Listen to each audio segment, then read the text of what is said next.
ईसाई के जीवन के दूसरे सच पर आज हम मनन चिंतन करेंगे। वो ये है कि ईश्वर पावन है। लेवी ग्रंथ के 19वें अध्याय के दूसरे वाक्य में प्रभु की वाणी हमसे ये कहती है कि मैं प्रभु तुम्हारा ईश्वर पवित्र हूं, इसलिए तुम भी पवित्र बनो। हमसे ये चाहते हैं कि हम भी पावन बने, पवित्र जीवन जिएं। इब्रानियों के नाम पत्र में 12वें अध्याय के 14वें वाक्य में हम ये पढ़ते हैं कि पवित्रता के बिना कोई भी ईश्वर के दर्शन नहीं कर सकता।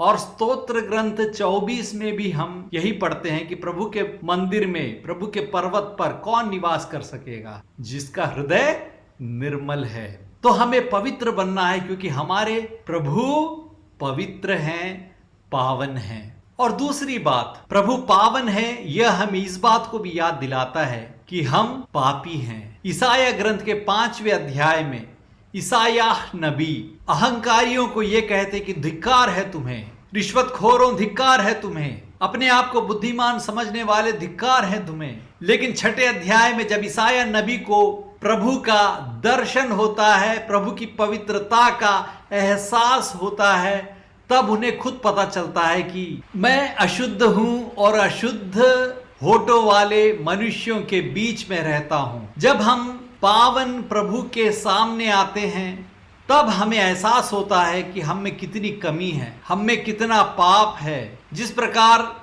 हम यदि अपने घर को साफ करते हैं तो हम ये सोचते हैं कि घर में बिल्कुल भी धूल नहीं है, लेकिन जब सूरज का प्रकाश खिड़की से घर के अंदर आता है तब हम देख सकते हैं कि उसमें कितनी धूल है। उसी प्रकार जब हम ईश्वर की पवित्रता के आमने सामने आते, तब हमें पता चलता है कि हमारी आत्मा में, हमारे दिल में कितना मैल है। तो इन दो बातों पर आज हम ध्यान रखें। पहली बात, ईश्वर पावन है, इसलिए हमें भी पवित्र बनना है, पवित्र जीवन जीना है। दूसरी बात, हमें इस बात का एहसास होना चाहिए कि हम में कितनी कमियां हैं, कितना मैल है। हमें अपनी गलती का एहसास होना चाहिए और प्रभु खुद अपनी कृपा से हमें पवित्र करने के लिए तैयार है। पवित्र आत्मा हमें पवित्र बनाने के लिए तैयार है। तो हम भी प्रभु से ही प्रार्थना करें कि हे पावन प्रभु, मुझे पवित्रता का दान दीजिए। मैं आपकी तरह बनना चाहता हूं, मुझे अनुग्रहित कीजिए।